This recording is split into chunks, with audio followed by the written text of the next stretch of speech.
Welcome to the Bull, the Bear, and the Ugly. Before I start, please join me tonight. Every Monday through Thursday, 8 o'clock to 10 o'clock, I'll be hosting the My Fund the Futures Asia session, so be there. It's a great time. We also have 10 giveaways on Rapid accounts. So again, a really great 2 hours. Every Monday through Thursday, 8 to 10, go to My Fund the Futures YouTube, or you can go to the SK Trading YouTube and be there. Also, if anybody would like a 5-day free trial to my live stream, please, okay, send me your full name and email, and I send it out every Monday, and you get the access to my live stream, my members chat, from 8:30 to 4 every Monday through Friday. So it's a free trial. Check it out. I don't think you'll be disappointed. All right, so today it's all about identifying trading patterns, right? Unbelievable day. I mean, I literally have 2 pages here of notes. Really remarkable day here. And for me, I think this is what gives me the greatest joy, to be able to trade the markets in a way that gives me the ability to see things dynamically right before my eyes. And that's really, really the focal point. So today's title, how to identify trading patterns. Okay, so the first one, let's do this here. This was a pretty easy one, and I'll just start with this one here. We're going to go to the USOs here. Okay, and this was oil. So basically, a lot of people who are trading oil need to look at the underlying ETF, the USOs, during the US session here. And what you want to see here, okay, is when the 60-minute, you got the 30-minute reversing to buy, which put the market into what's called a buy disconnect. The 15 is already bullish indicator for reversing, the 30 then reversed to buy, and now the 60 reversed to buy right here. So I bought it with, live capital, bought some USOs under the 1820, beautiful oversold condition on the 30-minute time frame. Right here, the 15s and the 30s got deeply oversold. Well, what happened? Look at this. 1805 to 1973, that meant that oil ran $1.68.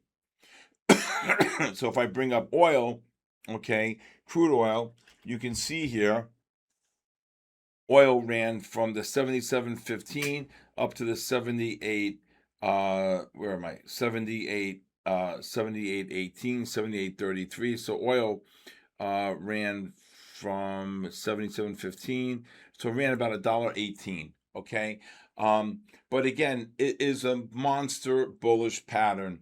And again, after the 60s reverse to buy, and then you take the long on the 15 and or 30-minute time frame. This is the inverse now. The GLDs gave me really great shorts today.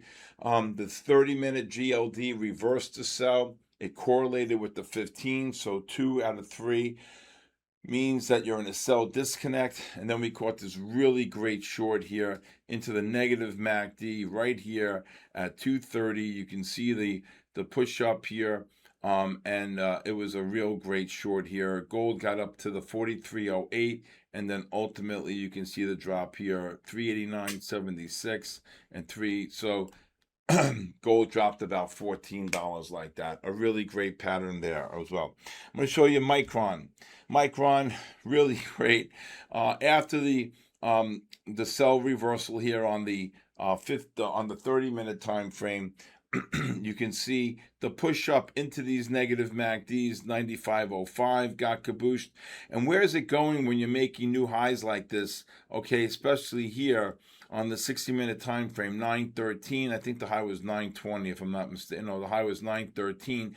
So you had the 30s and the MACDs negative on the 30s and 60s.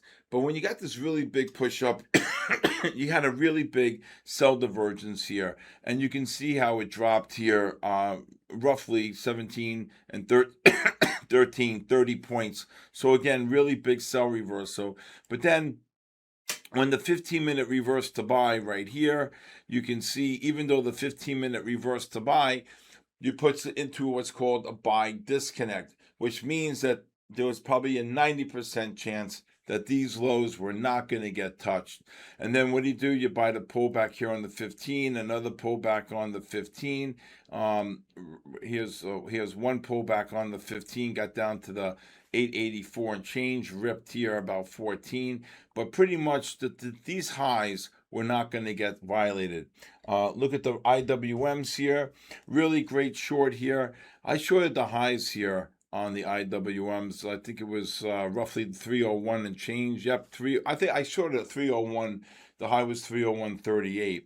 Now, when you look at the IWMs here, you can see off of the 60-minute time frame, you made the new high, the non-confirmation. You can look at the 30-minute time frame, again, pushing up into the negative MACDs. This was an absolute Picasso. Pushed up to new highs. The MACDs could not confirm the 30-minute reverse to sell. And it was just an unbelievable pattern here. You can see here at 10.6, we've got the push down to 299, 298.78, pushed up to 301, shorted 301. I think I covered down like more than 90 cents to $1.30. But of course, not looking back, you can see the ultimate drop of about from 01 dropped about $3. And again, when the 30-minute time frame pushed up into those negative MACDs, this is exactly the result that you saw here. This was an absolute Picasso. Okay, let's see here. NVDA. Now, NVIDIA was really the tail here on NVIDIA. So when NVIDIA today traded, you can see here, what was it, the high 223. This is NVIDIA right here. Let's see, right here. I shorted NVIDIA around the 223.20 level. The high was 223.63. I covered down about $1.50.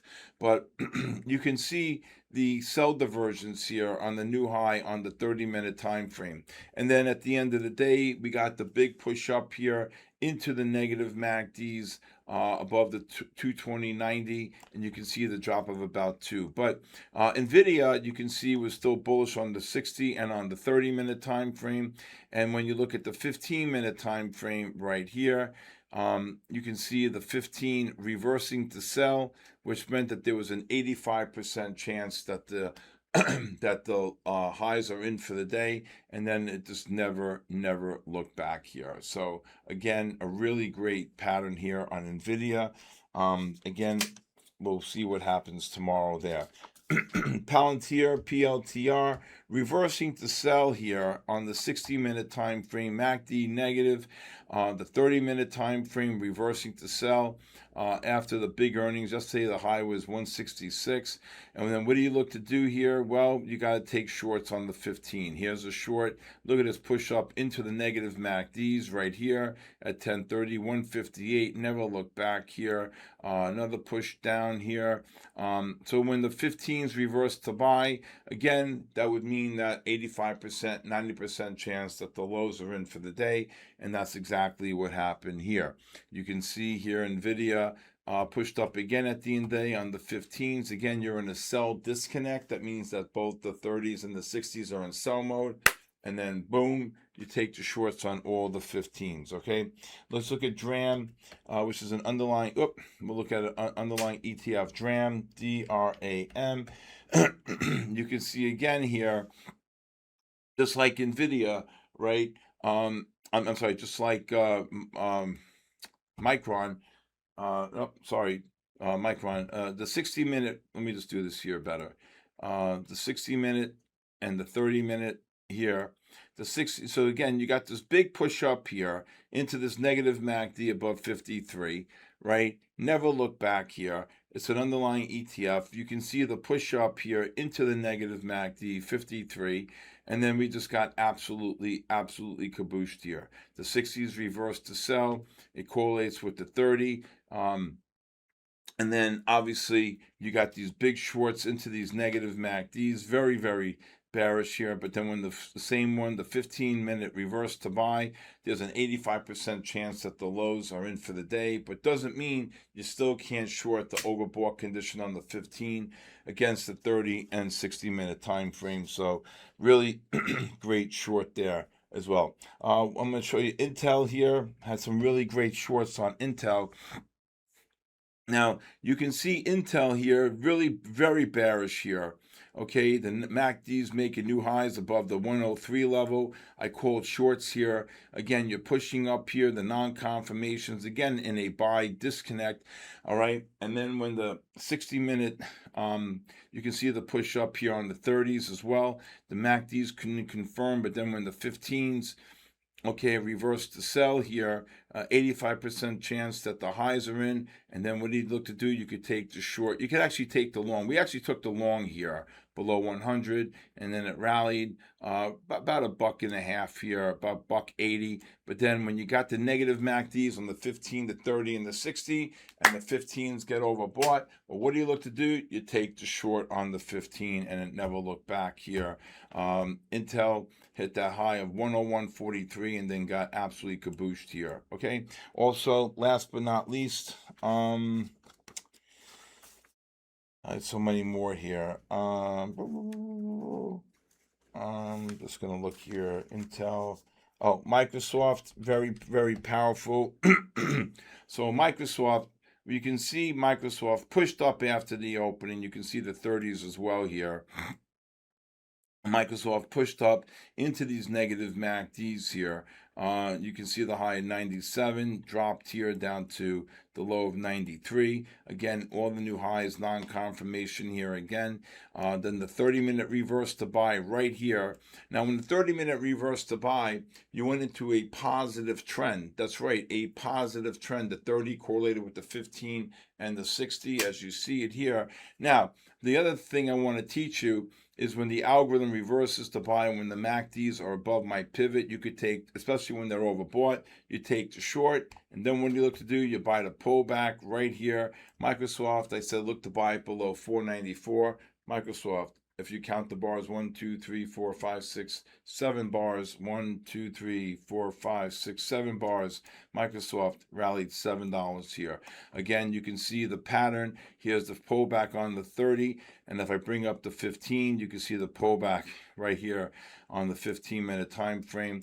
Deep oversold conditions. So basically, the 15s and the 30s set up after that's one of my favorite strategies. When the 30s reverse to buy and they correlate with the 15 and the 60, you buy that pullback on the 15 and 30, and there it is. Proof is in the pudding. Microsoft up 7 within the 8-bar pattern. Okay. All right. When I get back, I'll tell you what I expect for tomorrow. So for tomorrow, we have the non-farm payrolls numbers. So 8:30 is going to be fireworks, and we'll see what happens. Again, I'm bearish here. Those 3 gaps below the market. I think the market, even if the market goes higher, I think the market's a screaming short. Now, we do have negative MACDs on the 30 and 60-minute time frames on the underlying ETF, so that's going to be a problem. But we're going to see. We're going to see what happens. So again, if they rally, I'll be looking to short them. Big number here tomorrow is the 767.67. So right now we're about 9 points away. Right now they're rallying, so about 14 points away. That means the S&Ps need to close below the 77.25, and you're going to get a big sell reversal on the 60-minute. Today, the 60-minute Qs were almost touching to go negative, but they bounced sharply. Never did the big number on the QQQs on the 30-minute, 713.21. You get that? You look at short balances, and we're going down, and hopefully maybe next week will be a down week to fill some of those gaps below the market, okay?